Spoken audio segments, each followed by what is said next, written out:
Hi, I'm Charlie Conrad. I'm a professor of organizational communication and organizational rhetoric. I did my undergraduate work at Northwestern University and then my graduate MA and PhD work at the University of Kansas. I often tell my friends that I'm a rhetorical critic who went bad. My primary interest initially was in how people use symbols to achieve their own goals and to have influence on society. While working on my master's thesis, which was on the 19th century feminist movement, I also got interested in how ideologically driven organizations become organizations and become bureaucratized. Yeah, the primary questions I'm trying to answer is how do people use power to achieve their goals and to have impact on society?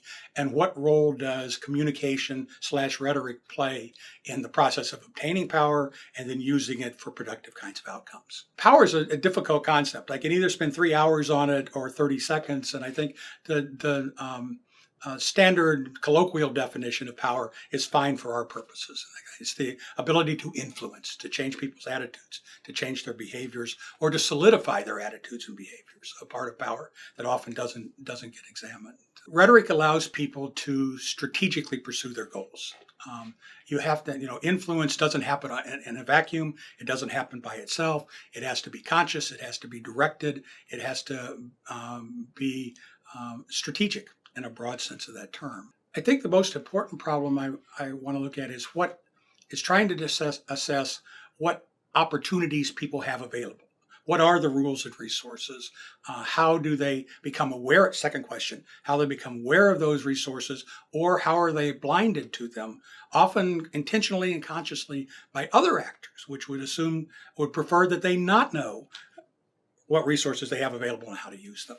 My most recent work is looking at the origins and development of two healthcare systems, the one in Canada and the one in the United States. If you listen to the television news, those two are depicted as completely different systems. One is the most conservative, most free market driven system in the world. The other one is a socialist bastion. Neither one of those is accurate. The reality is fundamentally different than what the rhetoric would tell you. And in the end, that's the issue that I like to deal with, is what is it about rhetoric and reality? How are they related to one another? What are the strategic advantages to depicting a view of another country or your own country that's out of touch with reality or that's consistent with it, and so on? The primary thing I want my students to learn, and the primary thing I want people who read my work to learn, is to be able to figure out what options they have available. What resources, what rules they have, and figure out how to strategically use those to achieve their own goals and achieve goals in their lives. At some time, in some level, that may be how do you influence your significant other to take steps that you want them to, or to quit taking steps that you don't want them to. At another level, it might be how do you influence public policymakers to take actions that would be beneficial to you and to other people, or to quit taking actions that disadvantage other people. It's more a sense of competence, a sense of there are strategies that are available. I can figure out what those strategies are, and in the process, I can make my life more fulfilling and the lives of people around me more fulfilling.